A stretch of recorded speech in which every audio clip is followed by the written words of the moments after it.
할렐루야. 하나님의 사랑 가운데 넘치시길 축원합니다. 오늘 11월 20일 수요일날 아침입니다.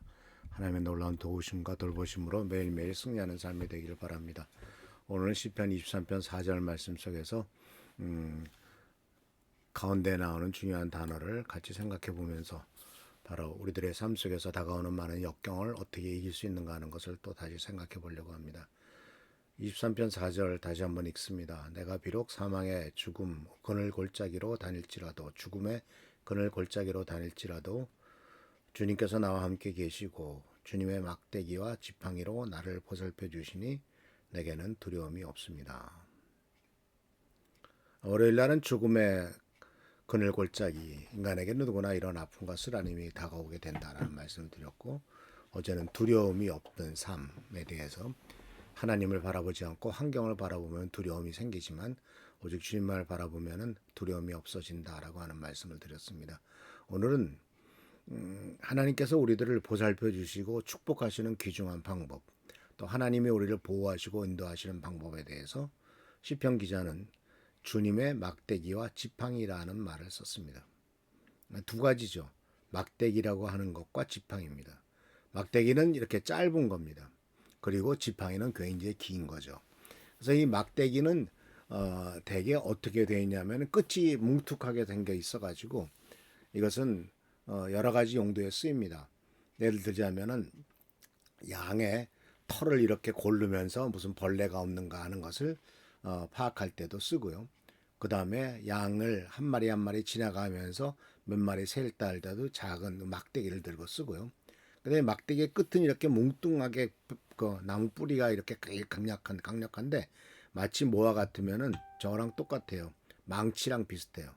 그래서 이것은 멀리 던져서 그 사자나 또는 이런 들짐승을 공격하기도 하고 또 들짐승을 붙잡고 딱딱한 데를 가지고 때리면 뼈가 부러질 정도로 아주 강력한 이와 같은 그 힘을 발휘하는 것을 보게 됩니다.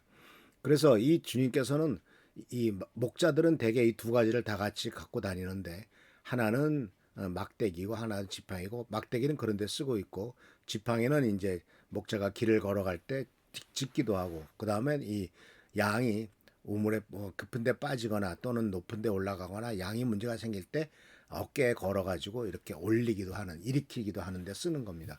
왜냐하면은 이 지팡이는요 이렇게 옆에 휘어 있어 가지고 이게 그 끝이 어깨나 이런 다리를 걸어서 일으키기가 쉽습니다. 왜냐하면 양이 넘어지면요 양발을 들면은 스스로 일어날 수가 없습니다. 버둥거릴 뿐이지 할 수가 없기 때문에 목자가 지팡이로 밀어주지 않으면 불가능하죠. 그래서 여기 보면은 이제 지팡이와 막대기라는 말을 썼는데 지팡이는 인도하시는 데 쓰고요. 막대기는 보호하시는 데 쓰는 겁니다. 인도하신다라고 하는 것은 바로 우리의 갈 길을 밝히시고 안전하게 보여주는 거죠. 바로 지팡이를 통해서 길을 보여주기도 하고 또 하나님께서 우리들의 인생에 있어서 문제점들을 보여주고 해결하기도 하죠.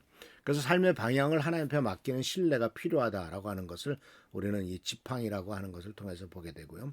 막대기는 바로 우리들을 보호하시는 하나님을 상징적으로 보여줍니다. 아까 제가 말씀드렸다시피 이 막대기로 원수들의 공격을 방어하고 원수들을 쫓아내기도 합니다. 그래서 이 악과 위험으로부터 우리를 지키신다라고 하는 것이 바로 이 막대기의 역할인 것을 보게 됩니다. 그래서 성경 말씀 속에서 우리는 하나님께서 예수님이나 하나님이나 모두가 다 공통적으로 하나님의 역할을 가르쳐 주는 것이 바로 뭐냐면 목자다라고 하는 거죠. 다시 한번 이 목자의 그러한 도구로서 이것을 쓰임 받고 있는 것을 볼 수가 있습니다. 그는 목자같이 양떼를 먹이시며 어린 양을 그의 팔로 모아 품에 안으시며 젖먹이는 어린 양들을 온순히 인도하시려다라고 이사야서 40장 11절에 말씀하고 있는 것을 보게 됩니다. 이 막대기와 지팡이는 왕의 왕권을 상징하기도 합니다. 마치 그 이집트의 그림에 보면은 왕들이 이렇게 두 손을 붙잡고 있고 한쪽에 들고 있는 것이 하나는 막대기고 하나는 지팡이를 상징하는 것이라고 이렇게 볼 수가 있습니다. 그래서 왜 이렇게 이 다윗은 시편에서 목자의 이야기 그리고 막대기와 그리고 지팡이 얘기를 했냐면은 다윗 스스로가 어렸을 때 목동을 했던 경험이 있기 때문에 그렇습니다.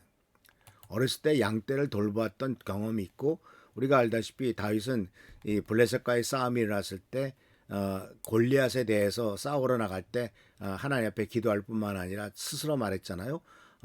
사자들이나 곰들이 양을 공격하면은 기꺼이 가서 쳐 죽이고 그 양떼를 지켰다라고 말하는데 그 지켰을 때 썼던 도구가 바로 뭐냐면 막대기다라는 사실이죠. 그래서 다윗은 목자로서 양을 돌보며 양을 돌본다는 것이 무슨 뜻인가? 또 양을 돌보기 위해서는 어떻게 해야 되는가? 하는 그것을 통해서 이렇게 내가 양떼를 돌보듯이 하나님도 나를 돌보시고 나를 인도하시는구나 라고 하는 하나님의 보호와 인도하심을 깊이 경험했죠. 그러니까 자기가 함으로써 경험을 하는 거죠. 근데 인간이라고 하는 존재는 참 그렇지 않습니까? 특히 이제 우리 집도 마찬가지입니다만은 딸이 아기를 낳으면은 자기가 어떻게 돌봄을 받았는가를 깨닫게 됩니다. 자기가 어렸을 때 자기 엄마가 아빠가 어떻게 자기를 그렇게 돌봐줬는가 하는 것을 알게 되죠. 그러니까 나중에나 깨닫게 되는 게 인간 아니겠습니까? 그러니까 다윗은 자기가 목자 노릇을 했기 때문에 하나님이 나의 목자다 그러면 진짜 참된 목자, 선한 목자, 올바른 목자는 어떻게 하는 것이 참된 목자구나 하는 것을 알고 있었던 거죠. 그래서 다윗은 여호와는 나의 목자시다라고 고백하면서 내가 부족함이 없다라고 이렇게 고백하고 있는 것을 보게 됩니다.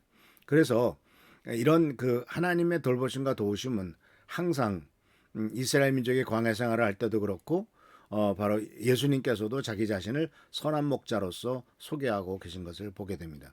그래서 이스라엘 민족을 바로 인도하실 때 모세가 많이 썼던 게 바로 지팡이 아닙니까? 이 지팡이를 통해서 만나와 물을 공급하고 보호하셨죠. 또 그 지팡이를 통해서 홍해를 가르기도 하셨고 지팡이를 통해서 방향을 제시하기도 하셨습니다.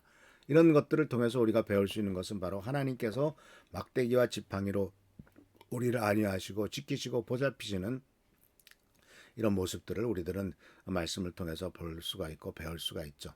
그리고 또 예수님께서도 요한복음 10장에서 자기 자신을 선한 목자로 소개하면서 목자는 어떠한 존재다 하는 것을 분명히 우리들에게 가르쳐 준 것을 볼 수가 있습니다. 그래서 사랑하는 성도 여러분, 주님께서는 막대기와 지팡이로 우리를 지키시고 보호하십니다. 이러한 주님의 보호하심과 하나님의 보호하심과 인도하심을 의지하시면서 항상 하나님의 막대기와 지팡이가 내 곁을 떠나지 않고 함께 보호하시고 지키신다는 사실에 감사드리면서 하나님의 영광과 존귀를 돌리는 우리 모두가 되기를 바랍니다. 기도하겠습니다. 오늘도 주께서 함께 하시는 은혜를 감사를 드립니다.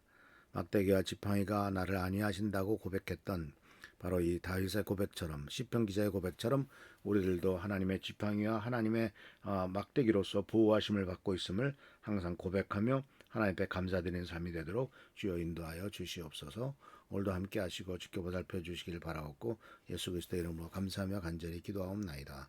아멘. 오늘도 하나님의 사랑과 온천과 은혜가 넘치시기를 축원합니다. 할렐루야 축복합니다.